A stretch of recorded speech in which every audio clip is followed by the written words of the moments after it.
سید ابوالعلا مودودی مشہور عالم دین، مفسر قرآن اور جماعت اسلامی کے بانی تھے۔ 20ویں صدی کے مؤثر ترین اسلامی مفکرین میں سے ایک تھے۔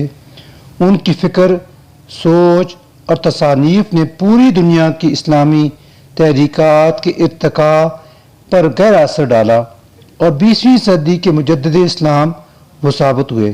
سید ابوالعلا مودودی کا پاکستانی سیاست میں بھی بڑا کردار تھا۔ سید ابوالعلا مودودی کو ان کی دینی خدمات کے پیش نظر پہلے شاہ فیصل ایوارڈ سے بھی نوازا گیا۔ آپ کی لکھی ہوئی قرآن مجید کی تفسیر تفہیم القرآن کے نام سے مشہور ہے اور جدید دور کی نمائندگی کرنے والی اس دور کی بہترین تفسیروں میں سے ایک ہے۔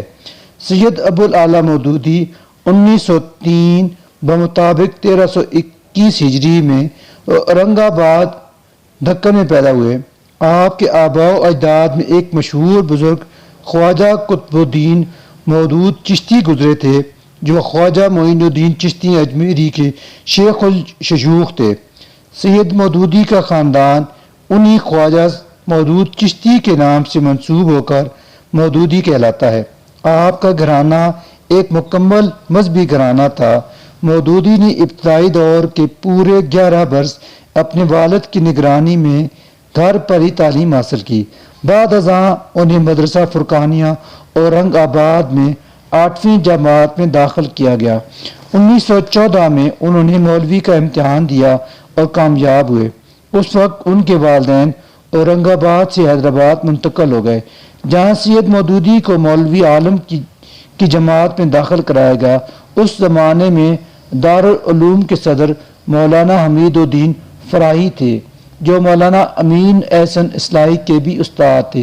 تاہم والد کے انتقال کے بعد وہ دارالعلوم میں صرف 6 ماہی تعلیم حاصل کر سکے۔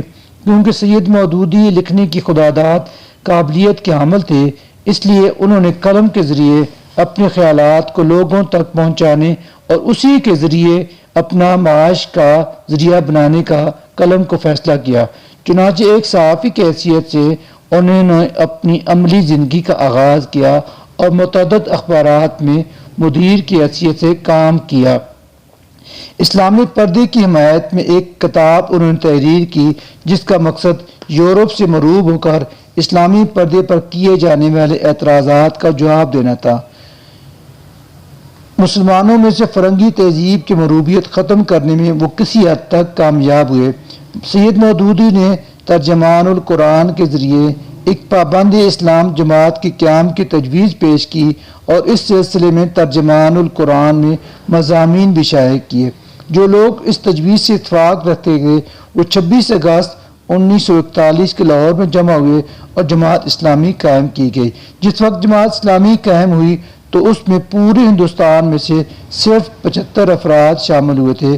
اس اجتماع میں سید مودودی کو جماعت اسلامی کا سربراہ منتخب کیا گیا۔